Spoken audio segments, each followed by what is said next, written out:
Good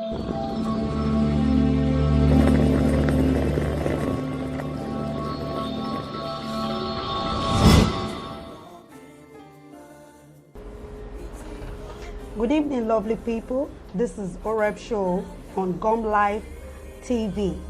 On the matter horizon for today, we're going to be, asking our daddy in the Lord that is in the house right now, his take on the kids staying at home. Sir, you are most welcome once again, sir. Thank you. Sir, as a father, sir, and a servant of the Most High God, what can you really tell parents or advise children at home right now? Wow, it's a very the aspect of the kids being at home is a very serious thing. And then for all parents out there, my take and my encouragement and advice to each of the parents out there is that they should find a way to engage these children in something. They need to be engaged in do something, or probably read their book, have their own work done, or probably some of them can even go online to read and study and learn one thing or the other.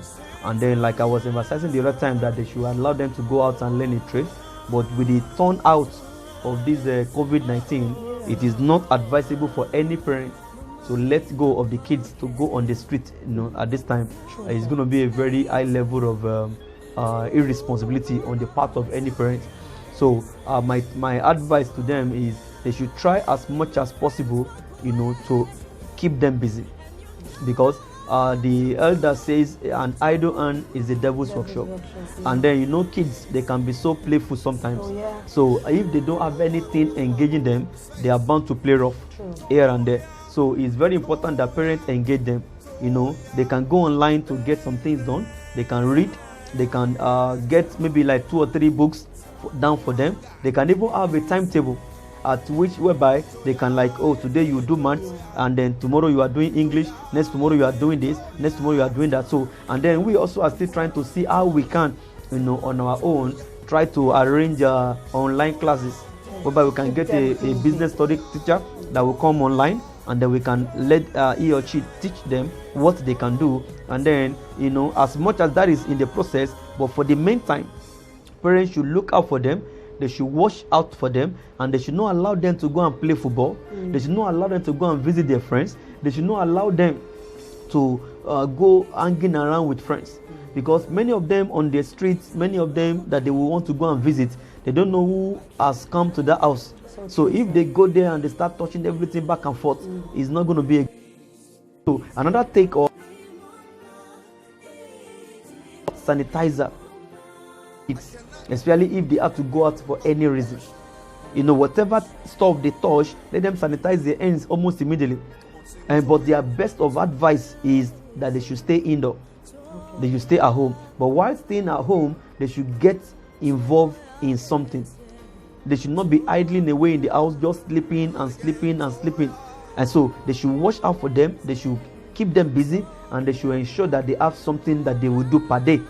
Maybe, for instance, 2 hours to study business study, 3 hours to study physics, 4 hours to study biology, 1 hour to study maths, 2 hours to study chemistry. So they can arrange a timetable for them, so that they will have something to do, and they will also prepare their mind that they have something to do in the house.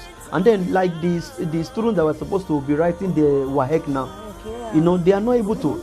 So it now boils down to the fact that if they postpone the WAEC, by the time they will call them back after this whole thing is over, what will happen is that many of them will not have been prepared. Many of them may have forgotten what they have taught them in the school. So that is why it's very important that parents should ensure that they don't just keep them busy with house chores alone.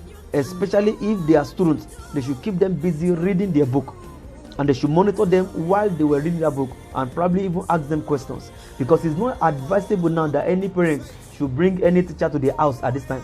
Yes, sir. It's not advisable, because you don't know who the teacher is, you don't know what the teacher has touched. So the teacher coming writing on the body, the child's note, and holding the biro, pass it on to the child, anything can happen. So it's not advisable to bring any stranger, either a teacher or anybody, to the house.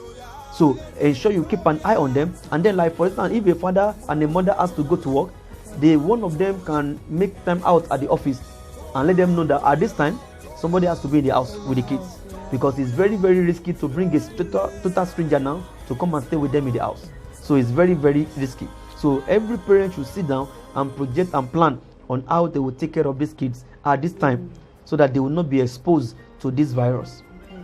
So, Thank you. sir, I have one other question for you, sir, before we leave. Are you saying now that the parents right now, apart from those that are home, those that are still going to the office, should not leave their children alone to themselves? Is that the advice you're giving to parents? They should not. So every company, every parastatal knows what is happening now. Yes. Like for instance, I heard the broadcast of the governor of Kaduna State, and it's already declared that all the government officials from certain level down they should stay home, because they have to keep an eye on their family. So any organization that will not yield to that now, they are also risk. There is a risk for them. Sure. So the parents are expected to, like, one of them has to stay off to stay with the kids so that they can monitor them. So and then it now boxes up to the fact that if that is done, it will keep the children safe. Yeah. They will have the assurance that they are not exposed to anything. So if any one of them develop maybe sneezing or headache, they will know it's normal, it's ordinary, it's arrest it on time, attend to it on time, because they were there with them. Unlike if they are not there and it happens and they don't even know what either is a cold, is cough or fever, and they now begin to run up and down because that is COVID or whatever. So that is why one of them need to sacrifice to stay home with them. And then, or even if for instance maybe a single mother or maybe a single parent, they need to find a way to arrange it so that they will not expose their children to this pandemic that is flying up and down the streets in this nation. So okay, thank you so much, sir. Thank you so much, sir. So viewers, parents, we've had it all from Reverend Dr. Shehu Orebi that at this time we all as parents should keep watch. We shouldn't move too far away from our children, and with God's help and all this advice we're hearing, God will help us to conquer this COVID-19. Okay, that will be all for now, on this station. So meet us next time, the same station. Till then, God bless you all.